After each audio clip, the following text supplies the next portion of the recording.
My name is Jack. This is the story of my brother Thomas, how everything we built as a family was stolen, and how I fought to get it all back. I watched him from the sidelines, always standing in the shadows unnoticed. Thomas, the golden child, the perfect son, the one who could do no wrong. To the world, he was everything they admired. The charming smile, the effortless success, the enviable life. He had it all, the charisma, the intellect, and the promise of an unblemished future. It was as if the universe had already chosen him for greatness, and everyone around us believed it. They never saw the cracks in the polished exterior. No one ever looked beyond his seemingly flawless persona. But I did. I could see through it. I had watched long enough to know that beneath the charm, beneath those rehearsed speeches, there was something darker lurking in the corners of his life, something dangerous, and that secret was his greatest weapon. Growing up, Thomas was always the center of attention. I remember the way our parents' eyes would light up when he walked into the room, as if he were a beacon of success and hope for the family. I stood there, a mere spectator, silently witnessing his rise. And with each passing day, I saw the arrogance that began to creep into his demeanor. He walked with a swagger that said he had earned every accolade, every achievement, as if it was his destiny to claim it all. The family fortune, the business, the recognition, it was all meant to be his, or so everyone thought. But while they admired him, I watched the way Thomas maneuvered, the way he manipulated situations, always making it look like he was the hero. But I knew the truth. Thomas had stolen everything that should have been mine. He had taken not only the family's wealth but also the trust and loyalty of those around him. No one knew how he had done it, how he had secretly siphoned off the empire's resources and kept his dirty little secret buried deep. But I knew. I was the only one who had seen behind the curtain, and no one else suspected a thing. As the black sheep, I was the forgotten one, the one who was overlooked, dismissed, and misunderstood. While Thomas played the role of the perfect son, I remained in his shadow, the one who could never get it right, the screw-up who would never live up to expectations. But in reality, I wasn't the failure they all believed me to be. No, I was the patient one, the silent observer. I had been watching, waiting, learning everything about him, every weakness, every mistake, every false move. I was biding my time, for I knew that one day I would use that knowledge to my advantage. But until that day came, I had to live with the lie. I had to play my part, keeping my resentment buried deep beneath the surface, putting on the mask of the invisible brother, the one who never mattered. While everyone else adored Thomas, I quietly waited for the moment when I would finally take back what he had stolen from me. And no one, least of all him, would see it coming. Not yet. But soon, everything would change. I was always the afterthought, the shadow that no one bothered to acknowledge. The one they all wrote off, the screw-up, the rebellious one, the family's black sheep. To everyone else, I was just a disappointment. I had long given up on trying to live up to the expectations that were placed on me. Why even bother when the world was so clearly obsessed with Thomas? From an early age, it was clear to everyone that Thomas was the star. I remember sitting at the dinner table, watching as he effortlessly charmed our parents with stories of his achievements, his perfect grades, and his smooth dealings with clients. They hung on his every word, their faces glowing with pride. Meanwhile, I sat quietly in the corner, ignored, my attempts to speak up brushed aside as insignificant.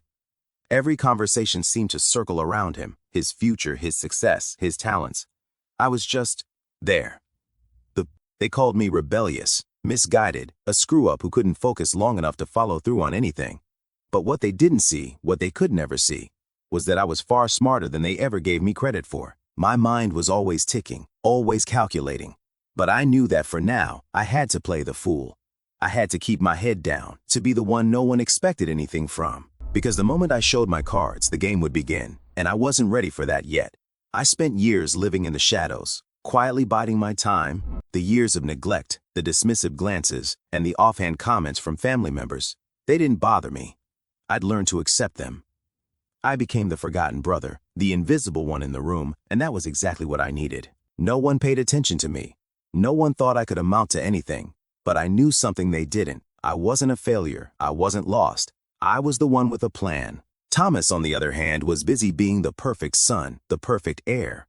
He was so focused on his rise to the top that he never noticed the quiet figure in the background, the one who was watching, waiting. All those years of being the forgotten one had given me something invaluable time. Time to observe him, to learn his weaknesses, and to understand the game he was playing. He never suspected that the one he had dismissed as insignificant was the one who would eventually take everything from him. It was the perfect disguise. While Thomas was surrounded by adoring family members, employees, and friends, I remained the outsider, the failure no one thought could ever challenge him. And that was exactly what made me so dangerous, because no one expected me to fight back. No one even saw me coming. And that would be my greatest advantage when the time finally came to take back what was mine. I had been underestimated, and now it was time to turn the tables.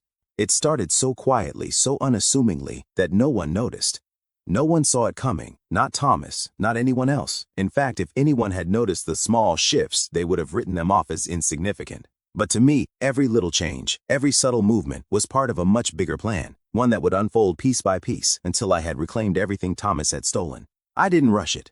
That was the key. While Thomas had always been the one to take center stage, I preferred the shadows, the place where I could operate unnoticed even by those closest to me. Every step I took was deliberate, measured. I moved like a chess player, patient, calculating, waiting for the right moment to strike.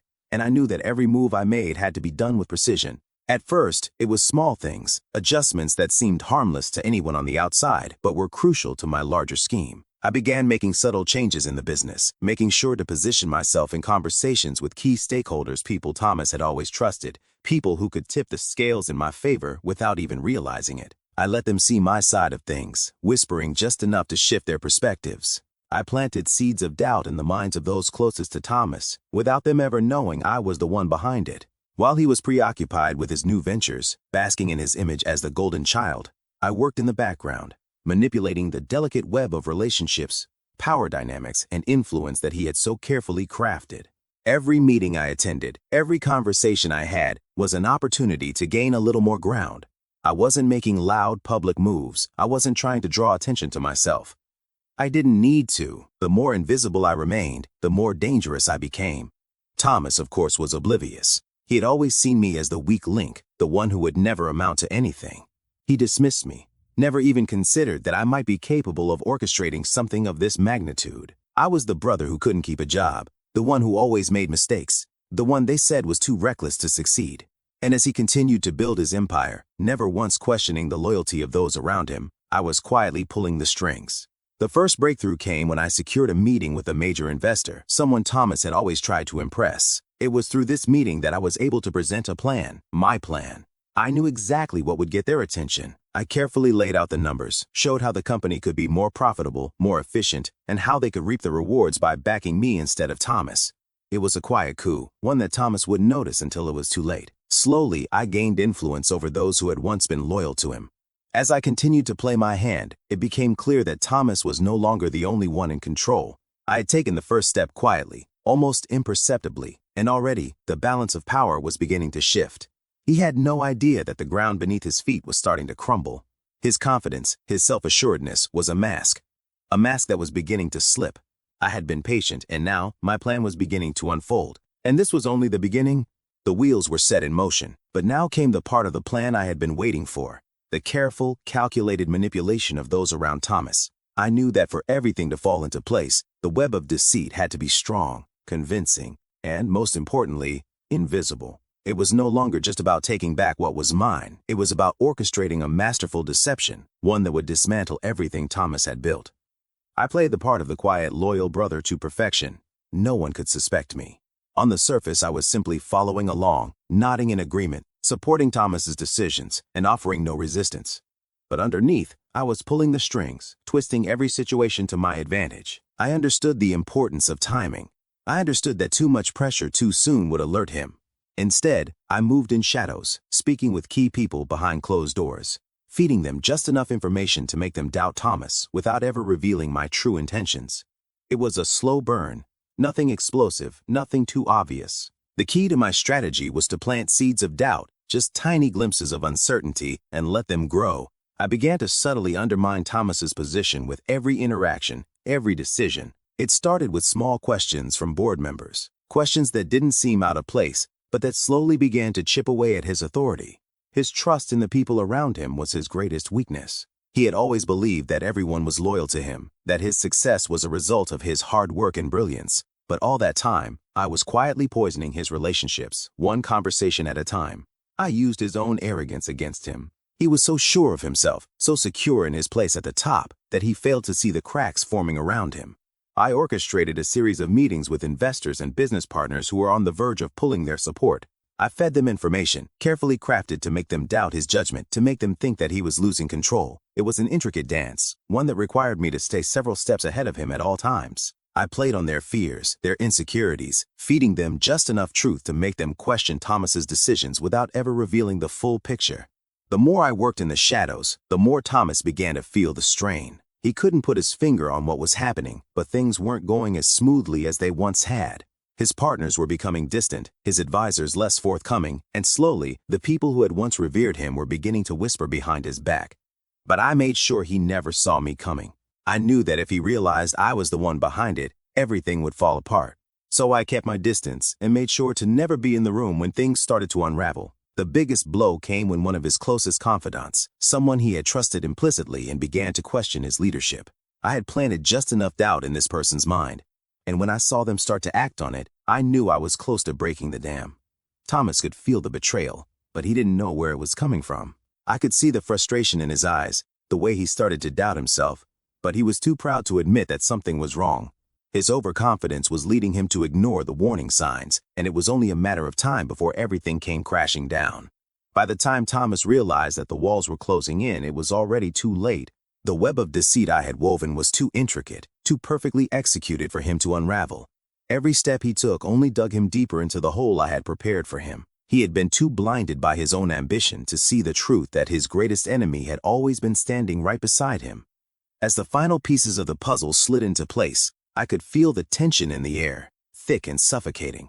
My quiet battle, the one I had waged from the shadows for so long, was nearing its climax. The boardroom felt like a ticking time bomb, and I was the one holding the match. But what I was about to reveal would shatter everything Thomas believed, everything the family had built. It was no longer about money, it was about something far deeper, far more destructive. I had worked tirelessly to dismantle Thomas's empire, piece by piece. But it wasn't just for the wealth. No, the wealth was simply the means to an end. The real prize had always been something else: revenge. The years I spent in his shadow, the years of being dismissed, belittled, and underestimated, had fueled a fire within me.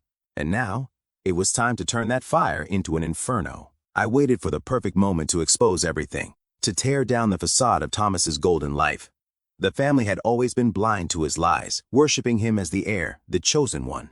But they were about to see him for what he truly was: a thief, a liar, and the architect of their downfall. He had stolen not just the wealth, but their trust, their loyalty, their legacy. He had built his empire on deceit, and it was time to show the world the truth. The moment came during the family's annual meeting, a gathering that Thomas always used to show off his success, to bask in the admiration of those who had once supported him.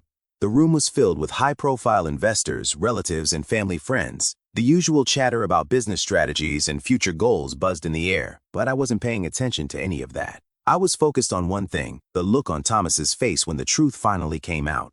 As he stood before the room, speaking with his usual charm and confidence, I could see the cracks in his demeanor, the subtle tremor in his voice. He could feel the eyes on him, the weight of the whispers. But he didn't know yet what was coming. I had prepared everything in advance: the evidence, the documents, the names of the people who had helped him cover up his theft. All of it was ready to be laid bare. Then, as he took a breath, preparing to announce the next phase of his grand plan, I stepped forward, calm and composed. My voice rang out across the room, cutting through the tension like a knife. I knew what I was about to do would forever change everything, but I was beyond caring. The years of being overlooked, of being treated like a failure, had led to this moment. I was about to reclaim what was mine, and I wasn't going to hold back. "I think it's time everyone knew the truth," I said, my voice steady, yet full of a power I hadn't known I possessed. Thomas's eyes flickered with surprise, his calm facade cracking for the briefest of moments. He tried to brush me off with a smile, but it was too late. The damage was done. I placed the first piece of evidence on the table, an incriminating document showing how Thomas had siphoned off family funds into offshore accounts. The room fell silent. I could see the shock on everyone's faces as they processed the weight of what I had just revealed. Thomas stammered, his usual control slipping. He tried to deny it, tried to spin the story in his favor, but it was no use. The evidence was irrefutable. As I continued, piece by piece, I pulled back the curtain on his entire empire, how he had manipulated investors, how he had stolen from the very family that had given him everything. I laid it all out, each betrayal more damning than the last. The family fortune wasn't built on success and hard work, it was built on lies and theft. The look on Thomas's face was priceless. For the first time in his life, he was exposed. All his charm, all his charisma couldn't save him now. The golden boy was gone. There was nothing left but the wreckage of his actions and the realization that he had been outplayed by the very brother he had so often ridiculed. I could see the disbelief in his eyes, the dawning horror that all his power, all his success, had been built on a foundation of lies. The people who once admired him now looked at him with suspicion, their faith in him crumbling in real time. But it was too late for redemption. The damage had been done, and Thomas could only stand there, helpless, as the room turned against him. The final blow came when I revealed the last piece of the puzzle. The fact that he had manipulated the family for years, turning them against me, the very brother he had betrayed. His eyes locked onto mine in that moment, anger, shock, betrayal, and I felt a sense of victory wash over me. But it was a hollow victory. As I saw Thomas crumble in front of everyone, I realized that this moment, the one I had spent years planning for, was more about the destruction of him than the rise of me. Now, everyone knew the truth. The family, the empire, the fortune, it was all in my hands. But there was something else beneath the surface. In the end, it wasn't just about taking back what was mine. It was about making Thomas understand the true cost of his betrayal. And in that moment, as the family turned their backs on him, I knew that the price of revenge was far higher than I ever expected. The once unshakable foundation of our family was crumbling before my eyes. For as long as I could remember, Thomas had been the golden boy, the one everyone looked up to, the one everyone trusted. He was the heir, the one who would carry the legacy forward. But now, all of that was unraveling. The whispers in the hallways, the sidelong glances exchanged during family dinners, the hesitation in voices when his name was spoken, it was all too clear. The family had been torn apart by the truth, and there was no going back. I stood at the center of it all, a puppet master pulling strings from the shadows. The revelation had sparked chaos, and in the midst of that chaos, I had become the new focal point. Some rallied to my side, seeing the injustice for what it truly was. They understood the years of abuse, the lies, the manipulation Thomas had woven into every relationship. Others, however, clung desperately to their loyalty to him, refusing to believe that their golden boy could be capable of such betrayal. The division was clear, and the rift between us all seemed irreparable. Thomas, of course, was furious. He didn't just lose the family's wealth and his position as the heir. No, what truly shattered him was the loss of the family's trust. He couldn't believe that the people who had worshipped him for years now saw him as a criminal. He tried, time and again, to repair the damage, but the more he fought, the more it became clear that his position was untenable. His charm, once his greatest weapon, no longer held any power. People were seeing him for who he really was, a thief, a liar, a man who would stop at nothing to protect his own interests. As for me, I was caught in the middle. I had never wanted the family to fall apart like this. My plan had been simple: take back what was mine, restore balance, and reclaim the family fortune. But I hadn't anticipated the emotional fallout, the fractures that would rip through the very fabric of our family. I hadn't expected the resentment and bitterness that would bubble to the surface. It wasn't just about money anymore. It was about identity, pride, and loyalty. At family gatherings, the tension was palpable. My once close-knit relatives now eyed each other like strangers. Conversations that once flowed easily now felt strained, awkward. Some tried to maintain the facade of unity, but it was a thin veil, one that was quickly unraveling.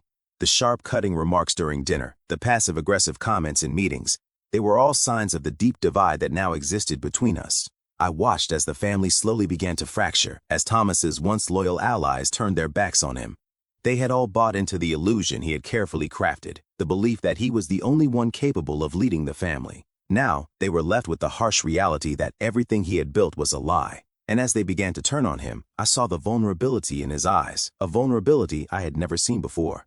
The once invincible golden child was no more. But as much as I wanted to feel triumphant, I couldn't ignore the gnawing sense of guilt that ate away at me. What had I really gained? The wealth? Yes. The power? Yes. But what about the family I had once called mine? What had I destroyed in the process? The echoes of the betrayal I had unleashed reverberated through every conversation, through every whispered secret. Thomas, however, was not a man who would go down without a fight. He began to shift his strategy, attempting to pit family members against one another, to play the victim, to claim that I had manipulated everyone into turning against him. He painted himself as the martyr, the misunderstood genius who had been betrayed by his own blood. And for a moment, it seemed like he might just succeed. A few of our relatives wavered, questioning the truth, wondering if they had made the wrong choice by siding with me. But even in his desperation, Thomas underestimated the one thing that had always been my strength, my patience. I had played this game for years, waiting for the perfect moment. Now, with the family on the brink of collapse, I knew the final pieces were falling into place. I wasn't just the man who had taken back the wealth. I was the man who would decide the fate of this family. But as the days turned into weeks and the rift deepened, I couldn't help but wonder if I had made the right choice. The family, the empire, the wealth, it was all mine now. But at what cost? Was it really worth it to watch everything burn in the name of revenge? Could I ever truly rebuild what had been lost, or had I destroyed something far more valuable than money and power? As I sat alone in the family mansion one evening, staring out over the sprawling estate, I realized that this was no longer just a battle for control. It was a battle for my soul. The choices I had made, the sacrifices I had endured, they had changed me. And as much as I wanted to believe that I had won, deep down, I knew that the victory came with a price. A price I wasn't sure I was ready to pay. The walls around Thomas were closing in faster than he could have ever anticipated. Desperation had set in, and I could see it in his eyes every time we crossed paths. He had once been the ruler of the family, the one who held all the cards, but now he was cornered, backed into a corner of his own making. The empire he had built, the relationships he had carefully crafted, everything was slipping through his fingers, and he was willing to do anything to regain what he had lost. At first, his attempts to turn the tide were subtle, almost laughable. He tried to play the martyr, portraying himself as the misunderstood genius who had been betrayed by his own flesh and blood.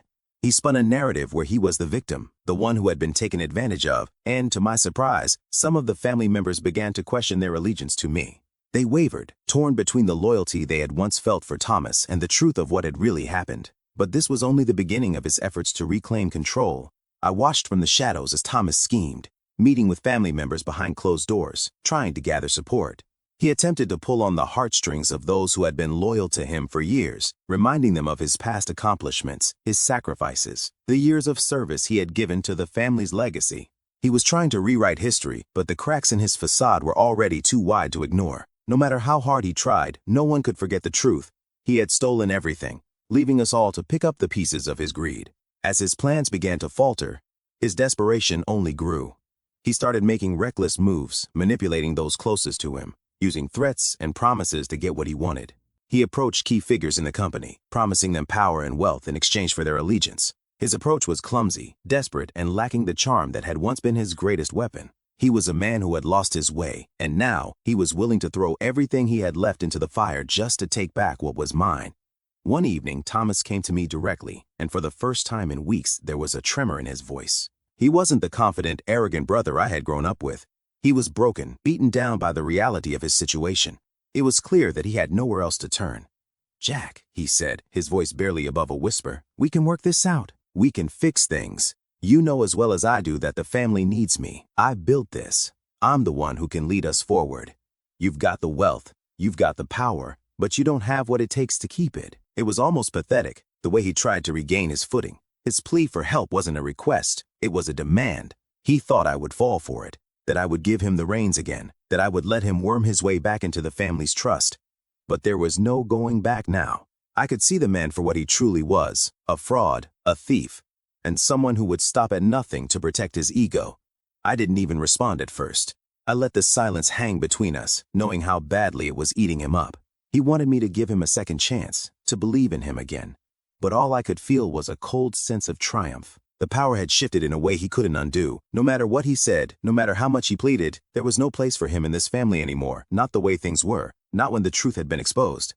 His desperation didn't end there. In the following days, he tried other tactics. He attempted to discredit me, spreading rumors about my actions and intentions, trying to paint me as a man unfit to lead. But his words fell on deaf ears. The trust he had once commanded was gone, replaced by suspicion and doubt.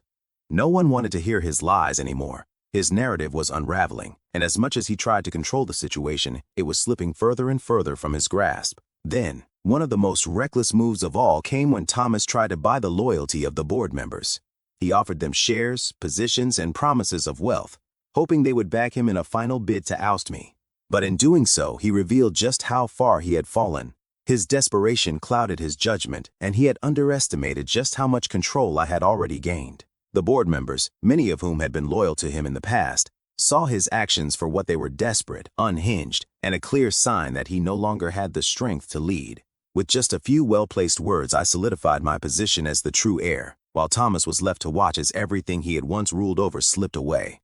The final confrontation between us was inevitable. It was no longer a question of who would win, but how far Thomas was willing to go to regain his place.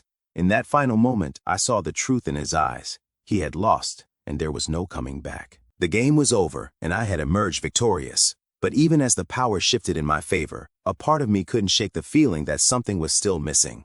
I had won, yes, but I had also lost a part of myself in the process. The line between victory and defeat had blurred, and I was left with the cold realization that the battle had cost more than I had ever imagined. It had all led to this moment. Every calculated move, every piece I'd nudged into place, every shadow I'd hidden in, this was the climax. For Thomas, it was supposed to be the moment where he would regain control. His final act of desperation was his last feeble attempt to reverse the tide that had already swept him away. But in the end, he only cemented his fate. The final betrayal was inevitable, and it was my hand that would deal the blow. The night before the final confrontation, I sat alone in my study, the weight of everything pressing on my chest. I had achieved what I set out to do. The wealth, the power, everything was in my hands now. And yet, as I looked over the family records, the financial statements, the contracts, I couldn't shake the emptiness inside. I had reclaimed what was rightfully mine, but in doing so, I had destroyed everything, my family, my relationships, even myself. The price had been high, but it had to be paid. And in that cold silence, I knew what I had to do. The morning was calm, almost eerily so, as Thomas made his way into the family estate. He came with that same arrogance in his step, a man who thought he could still win. He didn't know it yet, but he was already defeated. This wasn't about a battle for the fortune anymore. It was about stripping him of everything he had ever known, everything that had made him feel superior.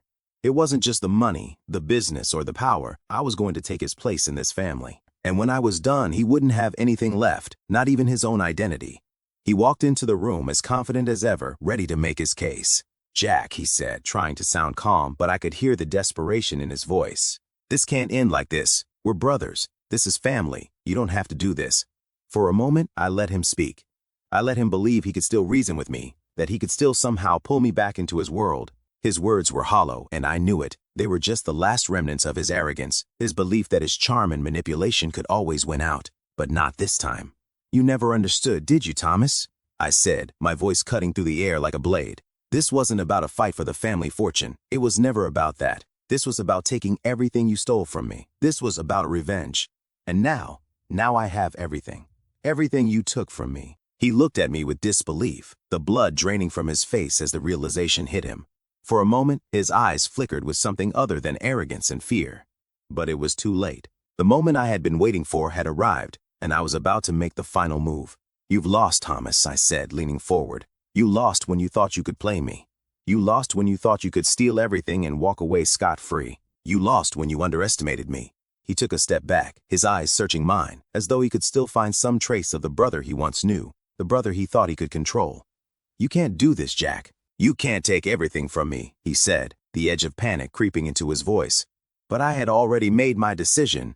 This wasn't just about taking back what was mine. It was about showing him, once and for all, that he was nothing without the power he'd stolen. The family had already turned their backs on him. His manipulations had crumbled, and now he was alone. The empire he had built was nothing more than a hollow shell. And in that moment, I realized just how far I had fallen. The line between justice and revenge had blurred. I wasn't just taking what was mine, I was dismantling everything he had ever built. "You had it all, Thomas," I said quietly. "You had the world at your feet, and you threw it all away for greed. But you can't come back from that. Not this time." The silence between us grew heavy, the weight of the moment pressing down on both of us. He stood there speechless as I took the final step.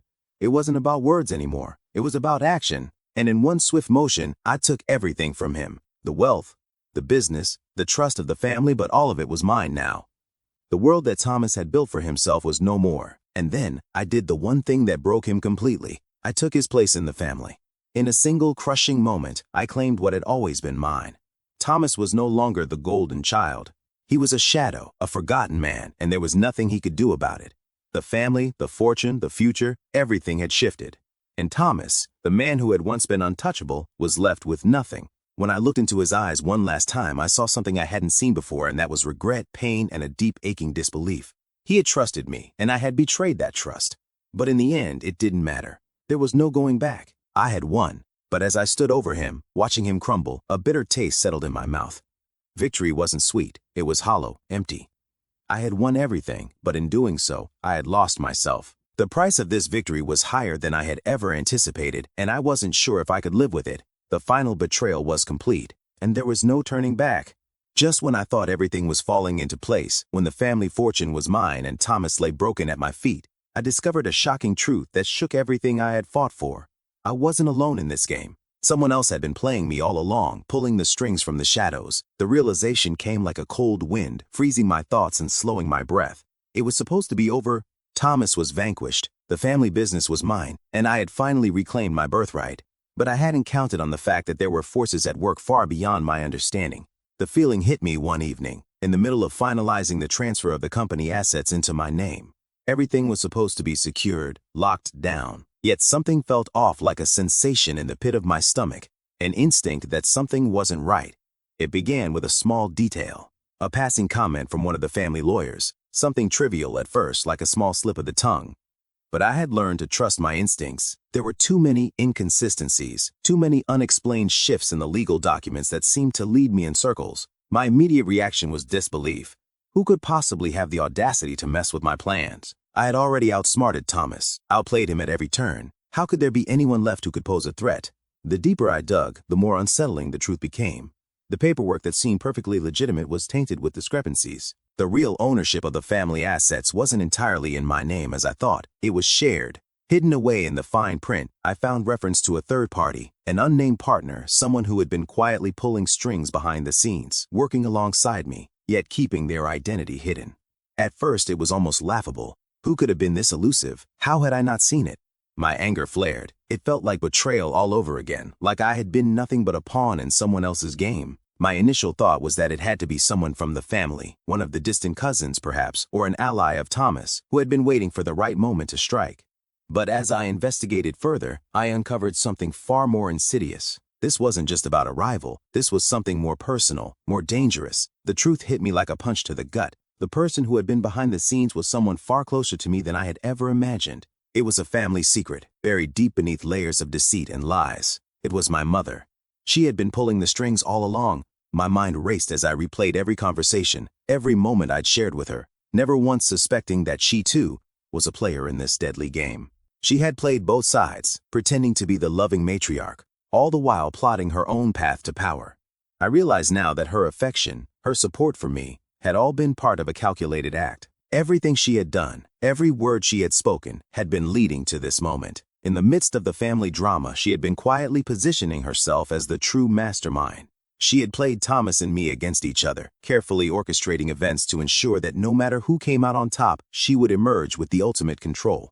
Her intentions were far from pure. She didn't care who won. She only cared about one thing, the absolute power over the family empire, the wealth, the legacy. And she had been using me as her instrument. As the truth sank in, I felt betrayed in a way I couldn't have imagined. The one person I thought I could trust, the one person who had always seemed to love me unconditionally, and had been working against me the entire time. It wasn't just a business deal. It was a family betrayal on a scale I had never even conceived. She had played me from the beginning, her manipulations far more subtle than anything Thomas had ever done. The rage inside me simmered to the surface, hotter and fiercer than ever before. I had been so focused on Thomas that I hadn't realized my own mother was the true enemy. She had used both of us, pitting us against each other while she waited for the perfect moment to make her move. I confronted her. The conversation was unlike anything I had ever imagined. The woman who had always been a symbol of support and love was now an adversary, a cold, calculating force who had no remorse for the destruction she had caused. "You think you've won, Jack," she said, her voice a low, controlled murmur. "But you've only played into my hands. You were never the real player. I was always the one who had control. I never cared which of you took the fortune, because in the end I knew it would all come back to me. You're nothing more than a pawn in my game." Her words cut deep, more than I could have ever expected. It was as if the ground had been pulled out from under me, and everything I thought I knew had been turned upside down. She had been the puppet master, and I had been her fool. I had been so focused on winning back what was mine that I never saw her hand guiding every move I made. It was clear now that this game was far from over. The battle for the family fortune wasn't just between me and Thomas, it was between me and my own mother. A war that would test everything I had ever believed about loyalty, family, and power. As I walked away from the confrontation, I knew one thing for sure: I could trust no one. Not Thomas, not my mother, not even the loyal advisors who had pledged their allegiance to me. The true fight had just begun, and now I was left with one choice: outsmart the woman who had orchestrated this entire nightmare, or lose everything once again. It's funny how victory can feel like defeat when you look at it through the right lens. I had done it. I had taken everything: the family fortune, the business, the legacy. All of it was mine. But standing on that precipice, looking down at what I had sacrificed, I couldn't shake the feeling that there was nothing left to hold on to. The weight of my success bore down on me, and I realized too late that everything I had fought for had come at a cost far greater than I had ever anticipated. My mother's betrayal had shattered me, but it wasn't just her deceit that stung. It was the aftermath of everything I had done to secure my place at the top. The empire was mine, but I had lost the very thing I had set out to protect: my soul. The relationships I had torn apart, the trust I had shattered, the lives I had ruined, it all came rushing back to me in one overwhelming flood. I had won the battle, but I was left with nothing but the wreckage of everything I had once loved. The family fortune, once a symbol of security, of legacy, now felt like a hollow shell, a prize I could no longer enjoy. The mansion, the company, the wealth, all of it was just stuff. Empty, meaningless. I had been so blinded by my ambition that I had lost sight of what truly mattered. The business I had fought to reclaim was no longer about pride or legacy. It was a cage, a constant reminder of my own moral decay. As I sat alone in the grand office, overlooking the city that had once represented everything I wanted, I saw the reflection of the man I had become. The Jack who had lived in the shadows, the black sheep, had long since disappeared.